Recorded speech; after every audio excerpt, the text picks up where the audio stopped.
Hello, how is everybody doing? It's good to be back making a video, and today is a very special day because it's the first time since I've become a professional player that I'm going to play 100% on my own money, on my own stake, on my own bankroll. And I thought I would play my first session, even though I have not played for 10 days probably, maybe a bit longer. But yeah, I've not played for 10 days. I've done a little bit of study and mainly just trying to look at pre-flop ranges again and get back into it and some basic lines. So it's not going to be the best session in terms of performance because I'm a little bit out of it. However, you know, my first session on my own money, yeah, it's going to be pretty good. So the plan is to play fast forward, 100 fast forward. I usually wouldn't recommend playing fast forward solely, but now that I'm on my own money, I have my own sort of ideas on what pool I want to play in, and I kind of want to have a certain amount of rake back and also do table selection. So it's kind of a volume plus game selection process. That being said, I won't talk too much about it. I'll just try and get into the hands. But I do want to talk about sort of my plans as I try to, shall we say, play on my own money basically. First of all, just fold here. First thing I need to do is actually tile the tables how I want them to be. This is the first step.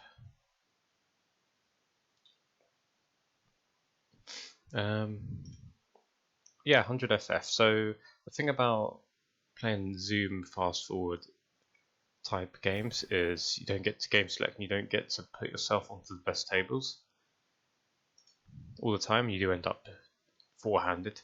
You don't always get tables for recreational, so it's going to be a lower EV game than just like table selected.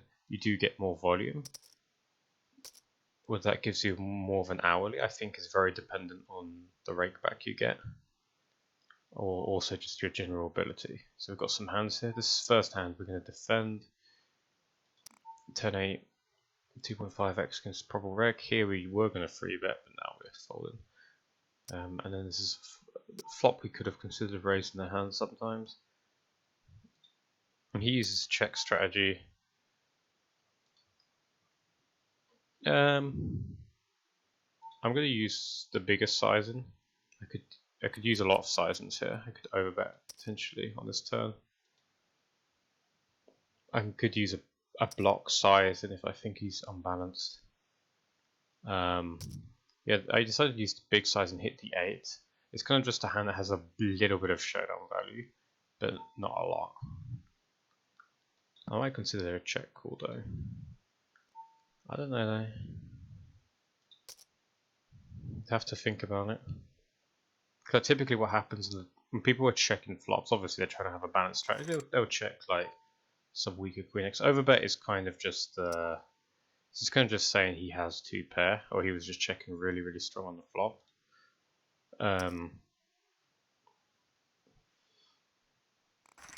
My hand is like probably indifferent. I only got 10 seconds to think about it. Is that 9-8, 7-8, queen 8 kind of hands? I'll just call because I'm not really sure, to be honest. If I have more time. If in doubt, I like to call. I don't know why. King 10. I'm not sure about that hand on the turn. We're min open from a fish. A hand is probably just about plus EV versus specifically a fish. But I think like versus a reg, you'd just ditch this hand. But yeah, just because he's a fish, he's just gonna make loads of mistakes, probably.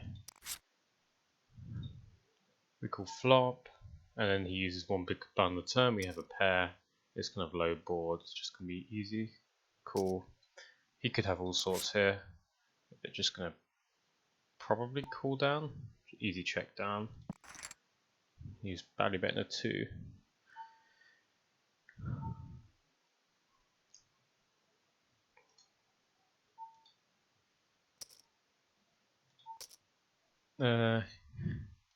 This guy in the blind is short stack, so I might just open his hand. We're folding here. Doesn't mean this is a recreational player, it's just might be. I got a feeling this hand's going to be close regardless. Well, it depends on their sort of frequencies, but we get a free bet through a small sizing, which actually really fucks this wide stealing strategy. But if he's doing this too much, I'm getting absolutely destroyed here. But if this is just like a normal sort of under free betty range that you see from recreationals, then it's not a bad open at all. So it still could be just very strong. And we just defend min versus short stack, who just checked. I just gonna block very often. The only thing this bet really achieves is I was gonna say is equity realization, but then you just face these these weird raises and maybe you don't get to realize equity.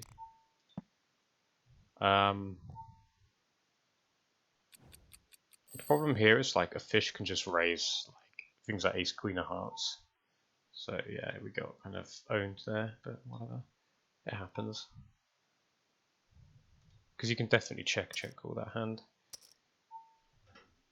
But usually in that spot, recreationals are folding too much. Not opening the 9-4 with the recreational in the small blind, because he's likely to cold call and we're just going to go multi-way with a hand that isn't the best.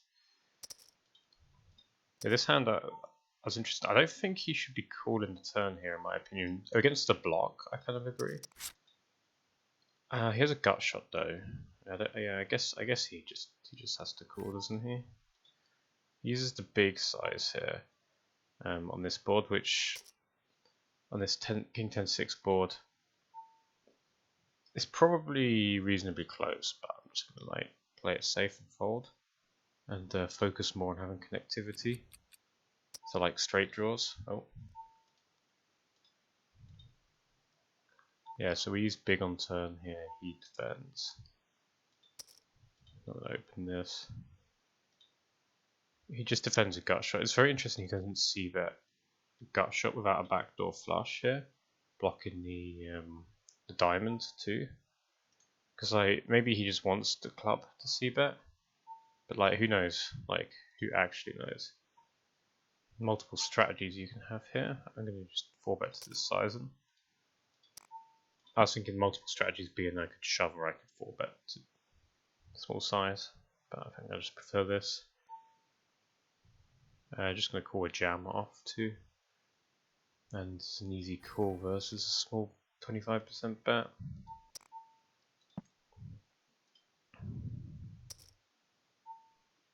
Check, check. I'm trying to think if I have a value bet here. Depends how polar this guy is. I'll just check call, but half pot could be anything for value, so like queen 9. This hand we're gonna mix as a free bet versus a size. Yeah, if I was to stop and make notes, I like to make notes of people now. This is an easy fold. Let's just set out next hand. So I'll stop to make notes on this guy. First of all, the note system's a bit annoying, but it was queen 9-7, flush draw.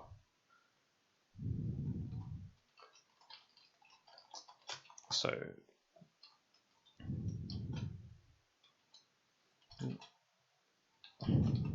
bet 150 with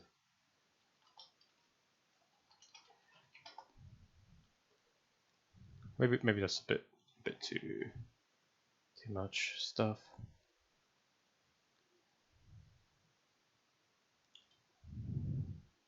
It was like kind of run out like 8, sorry. I like to take a lot of notes because I feel like you can just like you can exploit people.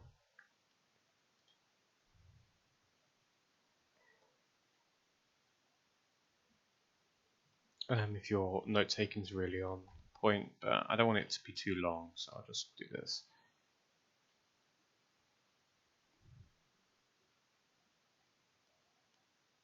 It's interesting though, if you think about this theoretically, this hand, you obviously have a gut shot. You don't have the backdoor flush, I can understand.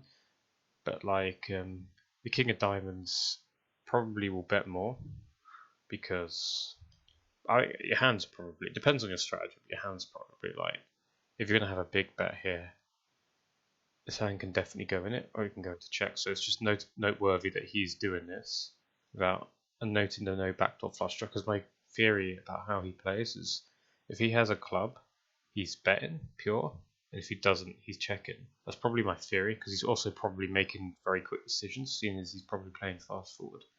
So he's just thinking club bet. This is a guess, by the way. It's not true, 100% true. It's a guess, but like, I don't think he would think on the level of, I have the king of diamonds, so I'm going to remove more of his continuing range with the king of diamonds. Obviously a club removes a lot too, but the king of diamonds, you know, is a lot where I'm going to have a decent some like continues, either as calls or raises. So that is an interesting aspect. I'd imagine it's just a mixed hand, but the fact that then he calls the bigger size, which I guess is okay. So he's basically, I guess his thought process, I've checked this and then called it on the turn. He might have raised if I bet smaller, because I use a bigger size, he decided to call. And then he decides I'm going to bluff this on the river. You know, because he has a 10 and he doesn't have a club. So like, his strategy is basically built around, this hand is going into a bluff cat. This hand's going into be a hand that's going to call the turn or raise, bluff the turn, and he's going to bluff the river versus check. Or it's going to delay bluff, either for a big or a small sizing, maybe a big sizing. And like, when people have these sort of strategies, there are imbalances to exploit, but like, you're going to need a lot of technical knowledge to work out how to exploit it. I have a very typical strategy here, where I'll just either go big or small, depending on my hand's equity, depending on what I want to achieve. The bigger sizing, because you could also have an overbet sizing here, too. It might gain more EV even. But when I want them to fold, 2/3 is generally enough, because I think he's going to fold too much versus this. But yeah, we'll see. See if that's right. And then there was one hand that I just played that I thought was semi-interesting. This guy is obviously using polarized strategy in these spots, because you can tell that he's quarter in flop, which is okay. And he quartered the mono flop too. So he's probably quarter point in range. That's an interesting note. So it's like, and he checks turn, and then he just half pots the river with queen 9.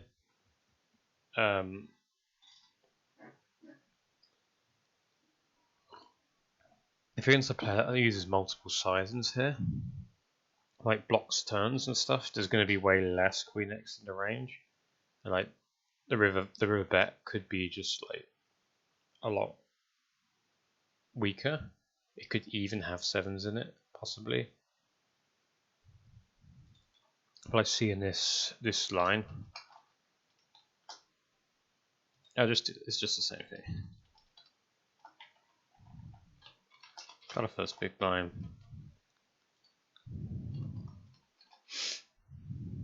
This was a queen 8/8. It was like 4 deuce or something, 4-3.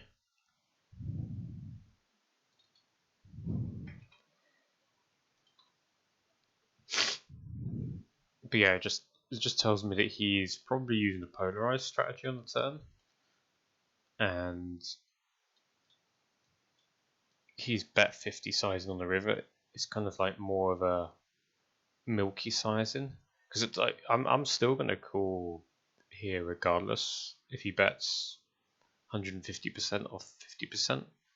I've decided, you know, so I'm not really bothered about the size he uses, but it's interesting he just uses a 50 with the weak top pair, so he's almost just betting how strong he thinks his hand is, kind of thing. It's kind of an interesting line.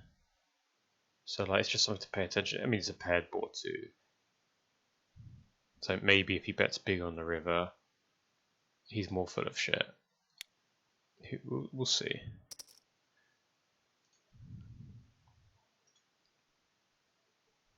Yeah, I'm going to play for another until about 5 o'clock.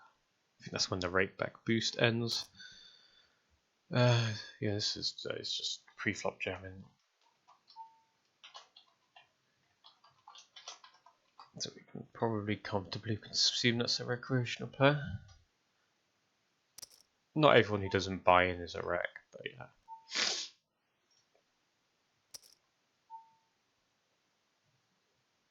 I'm gonna just view this in case this one goes to the flop. I wanted to see what that guy was up to. Okay, we have notes on. We're getting back to it. So talking about the long-term effects of playing on my own money, it just means that I have to move down stakes. Mainly 100 NL, some 200 now, for the time being. My plan is always to try and get to high stakes, to at least 1k. Because if you look at the rake on this stake, it's like 8.5 BBs per 100. And even on 200, it's like 5.5 or 5.75, something like that. Actually, no, it's a little bit lower on 200. But it just means that, and if you compare it to 1k rake here, I'm just going to check my range back. In the spot to keep it simple. I'm sure my hand's probably mostly a check in theory anyway.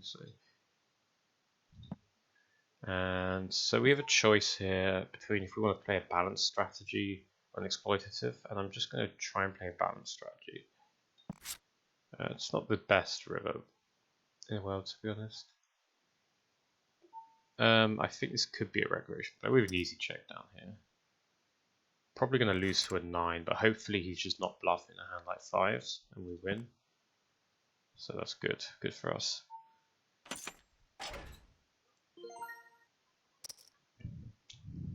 I could exploitatively just probe small with that hand. Or I could just check turn and use a more balanced strategy. I decided to use a more balanced strategy in that spot. And the problem with like exploitatively betting small is you kind of are likely to not get called by worse that often. You do, at least with that hand, you have a little bit of equity, so you could. You're probably not going to get bluffed that often, but because people were really capped there, but you're not going to get much value from your hand, so to speak. But it's still going to be profitable regardless. But maybe it's not as profitable. Let's check in with that specific compo. Especially when you're in lines where the player's probably very face up. Yes, the plan is always to move up stakes just to get lower rate. Because if you think about it, if I'm spending 8 BB, 9 BB of my win rate here is going to this guy. I don't really know him. Typically, I would just check this hand back, but I'm going to just exploitatively stab because I don't really know him. But on this board, you would usually just size up a bit on the flop. This guy could be a recreational player. I am just going to check back though. That's typical. He bets. I have a bad gut shot. I have an overcard. I could go both ways. I'd probably rather size up a bit with this hand, but I'll just check the river. I might even bluff my hand here, but we'll see what size he uses. He's versus check here. I'm just gonna just stab small and look to value at the river depending on his line. He's kind of repping a jack, so there's two choices I have here. I can just try and bluff to fold him off of a bluff, if you know what I mean, or I can just fold. And I'm not going to try and bluff to fold him off a bluff on this board, so I'm just going to fold. Because he doesn't. I don't think he's betting 2 pair set that size. He could be, but yeah. This is an easy call, obviously. It's a fish versus check. I will probably just stab. I could check again. Let's check again, actually. Oh.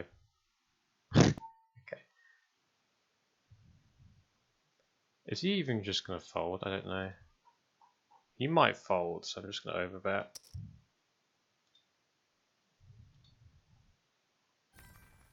Like, yeah. Because he's a recreational, he might just fold that.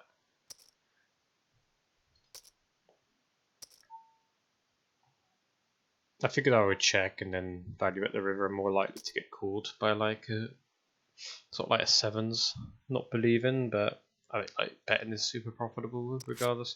Possible recreational here. Checking our range. We free bet another recreational. I'm just gonna bet half pot. Probably barrel off.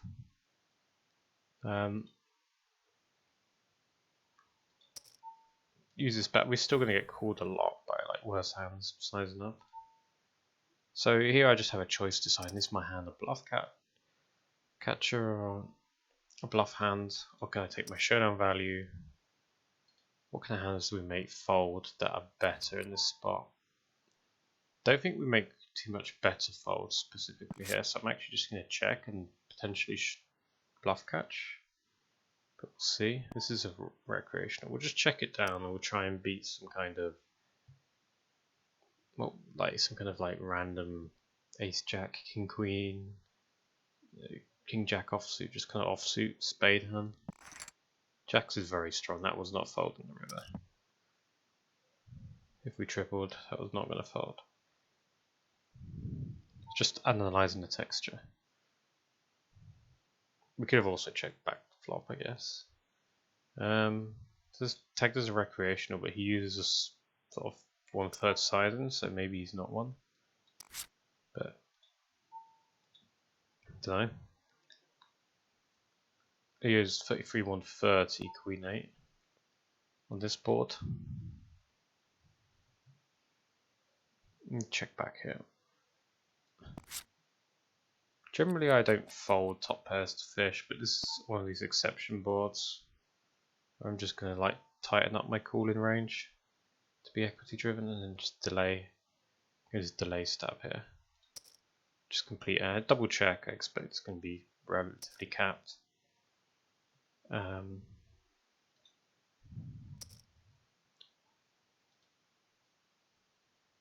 Really puts him under pressure with like a weak pair.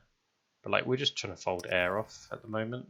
But on the river we're going to probably have to like attack pairs. If this player is a recreational, he will have those leaks. I mean most people will anyway. Just going to 2.5x. We'll assume he is because I tagged him as one, so we'll just check and try and incite a bluff. But I'm not actually sure if he is a recreational player. It's obviously an easy call. And river with very easy value bet.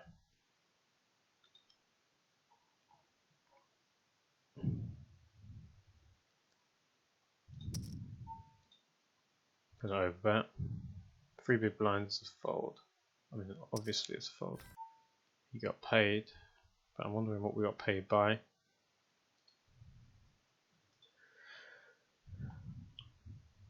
The 8 of 10, so very basic. Like we got very basic reads here.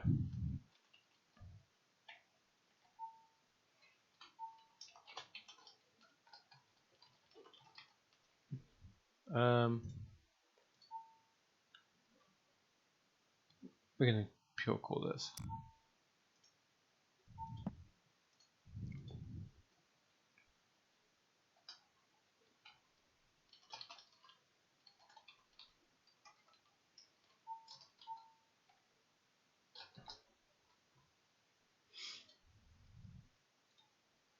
And fold.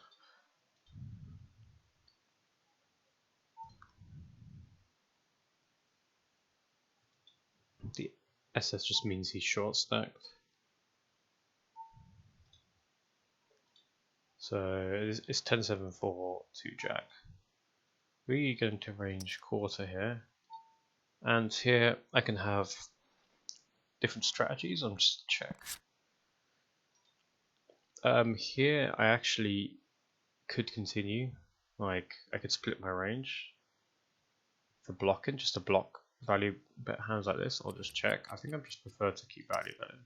I could probably even 2/3. Actually, I could 2/3 this turn because when he doesn't raise the flop, he just has a lot of pairs. So probably just 2/3 a turn. I still think I can value bet for block too. Also check call, I guess, is an option. I'm gonna raise this. He did this. This guy did this same line of like bottom pair. We're just gonna raise and bluff the river. So he like did this before with like 6 deuce suited or something. So he could just generally have like a 5.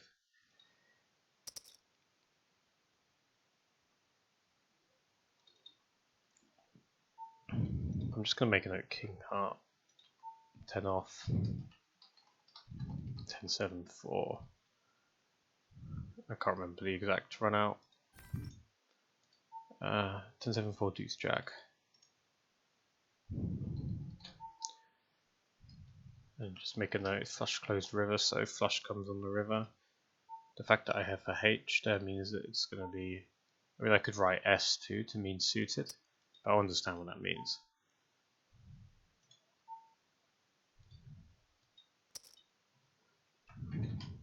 So it's a flush closed river, he's got a blocker.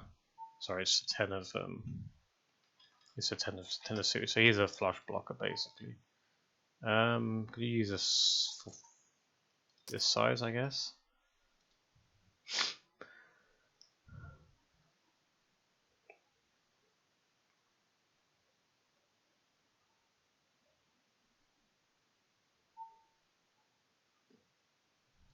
And we're just going to jam here. We could actually still call. I think it's like going to be close regardless. I'd rather just jam and call versus early position. He has a hand that he's calling with. And we're 54%. Run it twice. Oh, I didn't even realize this guy was short. Okay, let's gamble. 1 for him. 1 for me. Oh, I won a massive flip over here. And we paid maximum rake. Chopped the blinds up and lost it all to rake. 10-3. If there's a recreation on the blinds, I'd probably open this.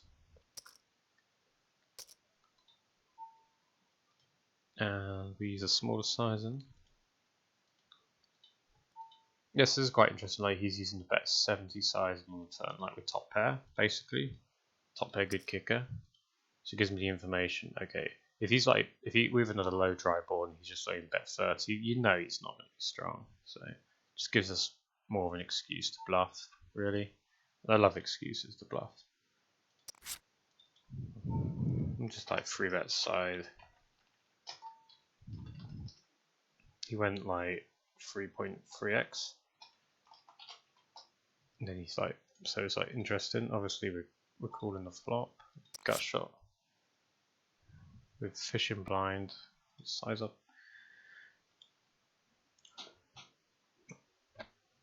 If he's a recreational, I would want to just check this. Because he's probably a reg, I'm just going to stab. We don't know, so we're just going to stab third. And yeah. And then this is a free. I'm going to call versus this. We don't have to call this hand. And the flop, I think I'm just going to raise this on the flop. If against quarter, 1/3, or at least mix it. Like this type of hand is just going to be, is actually sized up a little bit on this board, which is quite interesting. I definitely think our hand is like either a fold or a raise here. So we'll just randomize because I don't really know. We'll go for like, it's too Broadway. It's just likely what just folds here. What just folds to a small bet? Nothing really. I'm gonna raise anyway. I like aggression because we can still try to bluff here. But there's not much that folds. Okay, the 10 is like not great. So we just check fold at this point. But on this kind of board, he just doesn't really fold the flop to the raise a lot. But I was thinking more about like just bluffing on the turn. But yeah, we just fold now. Honestly, I wouldn't have minded folding against 1/3. I'd never fold that hand, I don't think. Oh, I just folded. I wanted to make a note that hamster nut was limping and short stacked.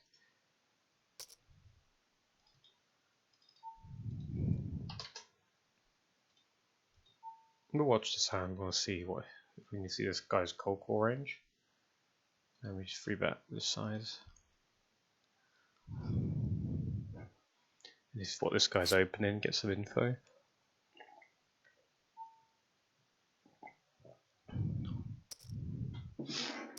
Could go small. I'm just gonna size up a little bit.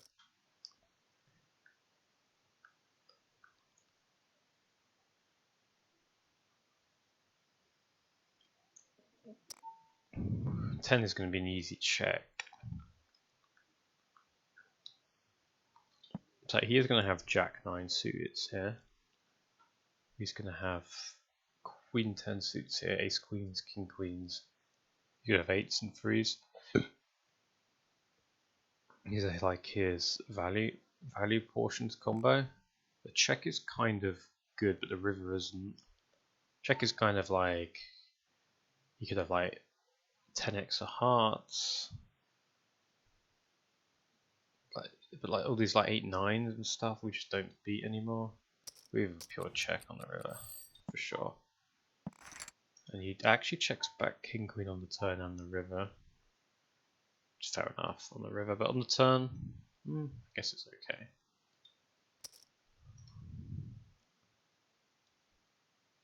He can still value bet this. I don't know if he should pure value bet this. Depends on his size and scheme. But we should make a note. Check call.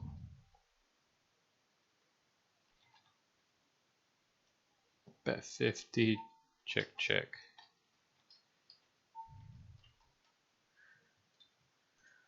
Nothing going on. I hate the fact that I can't move the box. Queen 8-3, 10-9. Open this. Queen 8-3, flush dot, 10-9. Okay.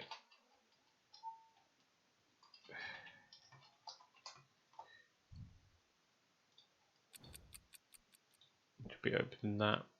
I think there's at least. I think these two are both possible recreationals.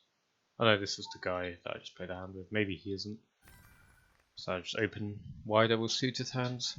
Jack deuce would be fine. And this guy we don't know. We're just going to quarter pot our range. With like a nothing kind of hand.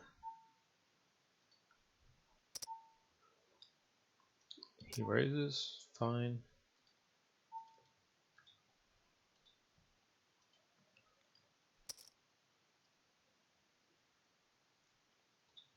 Yeah, we'll play a few more hands. I didn't quite finish off my notes of about like why about the rake, but it's kind of obvious the rake is going to be the rake on 1k now is like something like 2.5 big blinds per player, and the rake on 100 now is like on fast forward is like 9 big blinds. So use the 7 like 6.5 7 big blind difference between 100 now and 200 and 100 now and 1000 now. And if you think why, if you look at 1k NL players and they've, you know, a lot of them can have big win rates. They're table selecting on 1k NL, and you're getting a decent amount of rake back. You only have to beat, you know, you're only losing like 1 to 2 big blinds of your win rate. I guess we'll just call here with a heart or raise. 1 or 2 big blinds per 100 is like what goes to rake. So that's all you have to fight against the house. But if you're on this, you're fighting the house for, even if you get say 50% rake back, on this stake I'm still fighting the house for like 4.5 big blinds by win rate. and I've still got to fight other regs and recreationals as well. So I can actually expect, even though players are like worse on this stake and there's more recreationals, I can expect still a lower, like a higher win rate on 1K. You know, if I have if my technical study is up to game, if I'm just game selecting. So like for me, the priority always has to be to move up stakes as quickly as possible, which requires a specific bankroll management strategy. Here I'm just gonna probe half pot with my entire range. I'm gonna open this. If this goes a recreational player, should be plus EV in the blinds. Yeah. This is a spot I could also consider checking twice, but I don't expect people to bluff, so it's more of a check twice spot, and then maybe people call me a bit because I don't think I have ace-x, but yeah. Yeah, I check, I can bet, I'm gonna check. And we noted, remember this guy bet 70 with top pair before, so if he does anything but check in, we delay c-bet.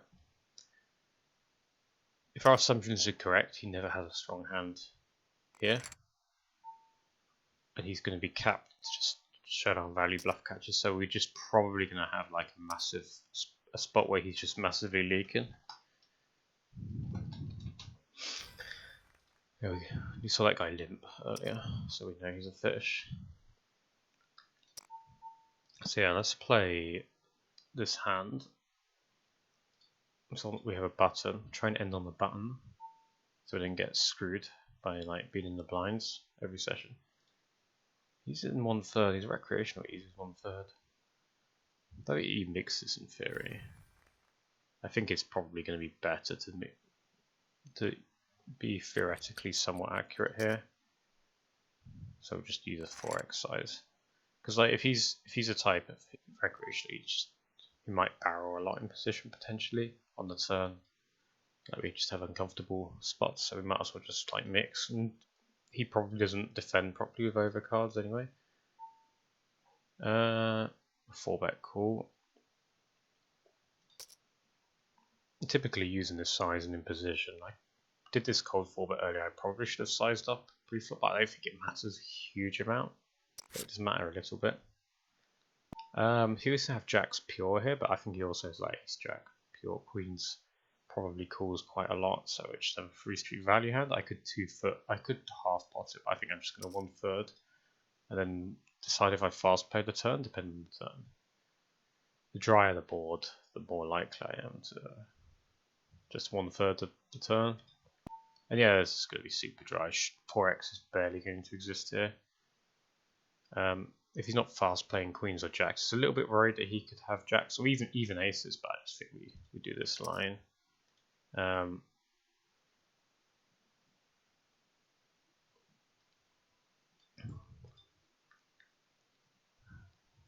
Yeah, probably the value jam every river except an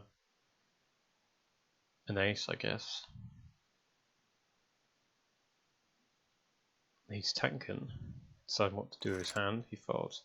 So probably tens or some kind of ace queen hearts type hands, most likely. Possibly even ace king. He might have even just had ace queen no hearts, just the 2 overs. Very possible. And now we'll end on this button.